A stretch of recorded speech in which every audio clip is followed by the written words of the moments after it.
What's good, YouTube? It's Pokemaster88 bringing you Season 5 draft analysis for your California Trailblazers.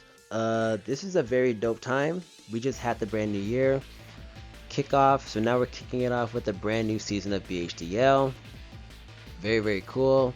This season is also very dope because this is the first time in BHDL history we're going to be using Ubers, and I'm super excited for that. I don't have a lot of experience with Ubers, so I'm usually a low tier guy, but at the end of the day, I wasn't missing this chance for the world. Win, lose, or draw, we are going to do our very best and try and make playoffs and even win our first Battle Hub Championship.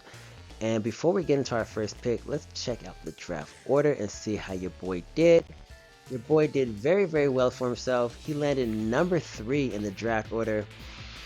Not bad. This is the highest I've ever placed in a draft order. Usually I'm towards the bottom, towards Brandon at 16 and 15 with HIM. Like, I'm really been quite unlucky with the previous draft, so I'm very pleased with being number 3.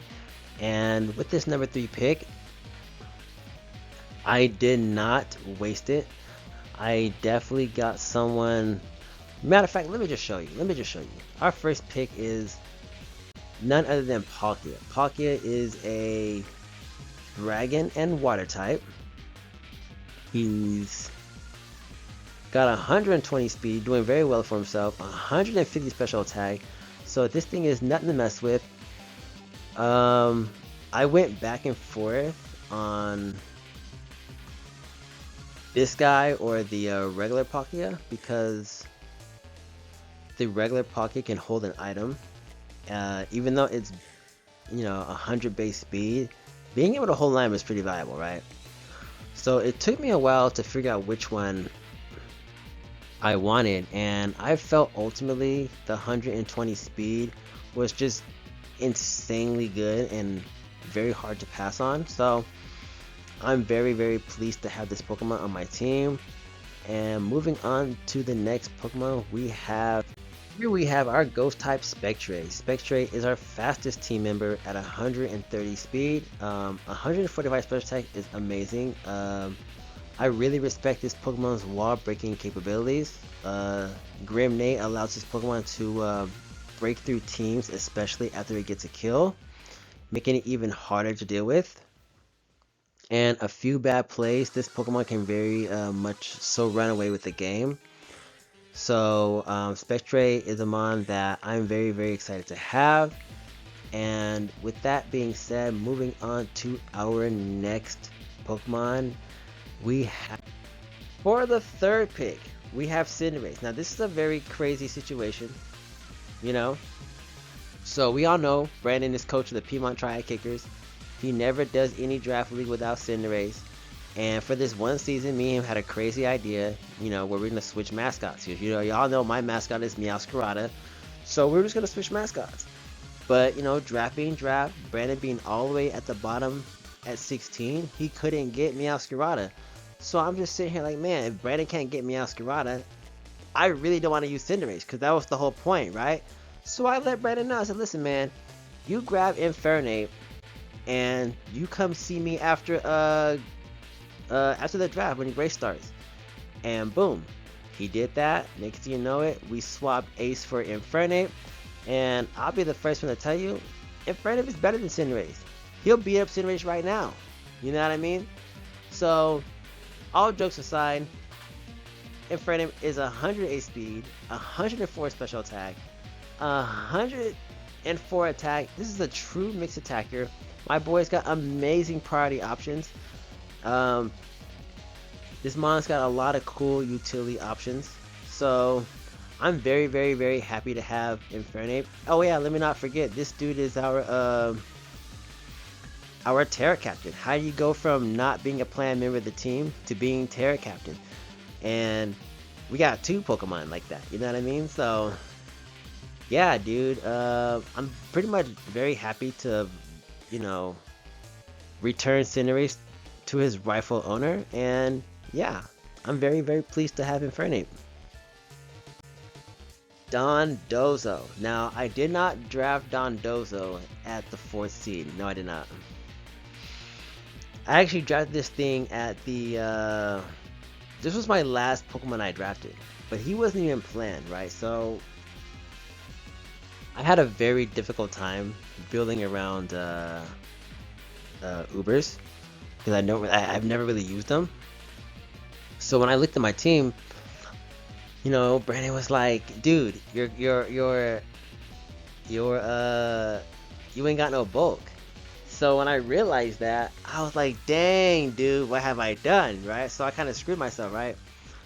So I'm going up and down the draft, and then I land on Dondozo, and everybody who knows me was pretty much shocked. I was shocked because Dondozo's a mon I've never ever used, never thought about using, never wanted to use. But here we are, we have him on our team. And he's here to deliver. He's got 150 HP, 150 defense. My man packs the unaware ability. So, setup Pokemon do not threaten this Pokemon at all unless you're a special attacker and you're running store power. That's a totally different story. And because we have such a defensive beast of a Pokemon, it only made sense to make this thing a Terra Captain. So I'm very happy to have Dondozo on my team. And yeah, moving on to our next Pokemon, we got our Fairy and Steel type. This Pokemon complements Palkia very well. I think Fairy and Steel are the best type combo in Pokemon. I originally had Escadrille on this team, but we'll get into that a little later. This is my first time using Tinkerton in draft. I used it in Smogon before many times, but I really do love this mon a lot. I'm very glad I got to draft it this season because, let's be real, the anime makes this mon look so cute. So to have it on my team, I'm nothing but smiles right now. And this mon offers me a ton of utility. It doesn't have the highest attack stat, but Gigaton Hammer does a bajillion damage, so anything that gets hit by the hammer is probably gonna die. Look how big the hammer is. And yeah, you know, with that being said, we're gonna move on to our next Pokemon, and it's Monkey Dory. And those who know me, they know I love this Pokemon. This Pokemon does not get enough love. Matter of fact, I don't think anybody loves this Pokemon except for me. And I'm gonna tell you why. This Pokemon is an amazing wall breaker. This Pokemon is a grounded poison, an immediate answer to stall. He blows up Wo-Chien, blows up Toxapex, blows up Amoonguss, you name it. Shoot, even Ting-Lu don't want to come in and get poisoned. Shoot. And yeah, you know, this Pokemon was the original Terra Captain that I had planned, right? But then once I got Infernape, once I got Dondozo, it really changed the direction of my team. Now, I didn't want to kick Monkey Dory off the squad, but I did take the Terra off of him, and you know, Monkey Dory's gonna have a very simple role this season. He's gonna be picking up spikes and sidekicking the hell out of anything that stands in front of it, sludge waving the hell out of anything that's in front of it. And yeah, people will they're gonna learn to respect Monkey Dory after this season. And with that being said, moving on to our next Pokemon, Low Kicks. See, before I even had Infernape, we were building around Infernape with the Monkey Dory and the Low Kicks. But here we are with Low Kicks with 102 attack, not bad. 92 speed, not bad either. This mon has top tier priority options. Tinted Lens doubles the damage on non-super effective targets.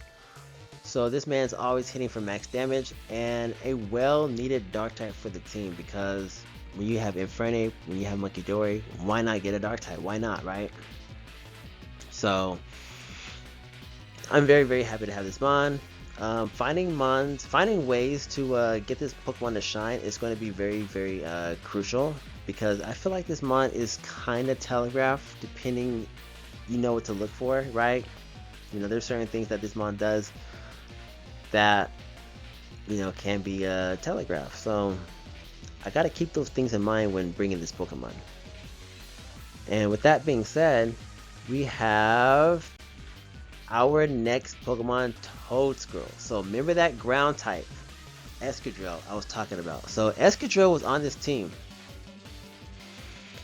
and I had Escadrille, I had Tink. I dropped Escadrille and I dropped Tornadus. I had Tornadus too, to sign Toadscroll. Now Toadscroll is our grass type. He is our rapid spinner because Toadscroll wasn't even part of this team originally. We had Arboliva on the team, but then Cody sniped it. Yep, shout out to Cody for sniping my Arboliva. So here we are with Toadscroll. This is a mon I'm very comfortable with. I do have my mixed feelings about this mon. I think it's okay, and I didn't really see myself using it for 9 weeks straight in a draft league, but here we are. So Toadscroll is he's got decent special defense, meh special attack, decent speed. His ability can be a hindrance. Like I said, he's got great bulk. He's a budget rapid spinner. He only cost me 7 points. He's an electric immunity, so now you see why I had to get rid of Escadrille. And because having Escadrille and having Horn on the team was just way too expensive. And yeah, I'm very happy to have Toadscroll. I'm very happy to have you on the team. You are going to be serving as our grass type, and I'm sure you're going to do a wonderful job in your role this season. And we got a Gen 1 favorite, Snorlax. Snorlax is here for one thing and one thing only. He is our ghost immunity. He is a physical attacker that the team desperately needs. He comes through with 160 HP, 110 attacks. Snorlax has the biggest backside in the universe, so he's ready to defend our team with everything he has. And I'm very pleased to have this Pokemon on this team because I am very comfortable with Snorlax. I've used this Pokemon a few times in casual play, but this is the first time I'm really going to be able to explore Snorlax and its moveset to its fullest. So I'm very excited to have this Pokemon here for the Trailblazers this season. And with that being said, we are moving on to our next Pokemon. And for my final Pokemon, we have my electric type, Electros. Electros is a very, very cool Pokemon. I've always wanted to use this mon in Draft League. This is a mon I've experimented here and there in casual play, but this Pokemon is a very solid base attacker, a very, very important ground immunity, because we do have a Tinkerton on our team. A solid mixed attacker. You can never have enough mixed attackers on your team. And one of my favorite things about Electros is the loads of utility options. I am very proud to have this Pokemon on my team. I left this mon on the board through all the way until grace period. Like this was a mon I wanted to pick up at the end of the draft, but I actually ended up getting Dondoza instead and leaving this Pokemon on the board for grace. And I'm glad no one picked it up because this Pokemon was a very, very crucial piece of my team, and I'm just very, very glad to have it.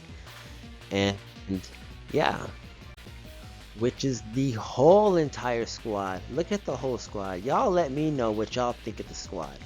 Right, there is one more Pokemon who's supposed to be in this squad. I wasn't allowed to pick it up because I ran out of transaction points in the grace period, but I tried to pick it up, right? Because when I traded Brandon for Infernape, that counted as a transaction point, so I wasn't able to get Frostlass. Oops, I just spoiled the name. Oh well. So yeah, so it's no secret. I wanted to get Frostlass. This is the third season that I will be picking that Pokemon up. So yeah, I think once I get Frostlass on this team, I will be the happiest guy in the world. I can't get it just yet. I have to wait until week 1 is over. So yeah, but I'm not even kidding you. As soon as week 1 is over, I'm putting in the request for Frostlass. I'm not letting that mon go. I love that Pokemon to death. It's that, like I said, it's the third time I picked it up. But enough on Frostlass. Check out the team. What do you guys think about the team? I know I got a lot of fire weaknesses with the Tinkaton and the Toadsquirrel, but you know, and adding Frostlass wouldn't help. But hey, you know, this is what love gets you. So let me know what y'all think of the team, and let me know how excited you guys are for Battlehead Draft League Season 5. I'm very excited, so I hope y'all are too. And with that being said, Pokemaster is out.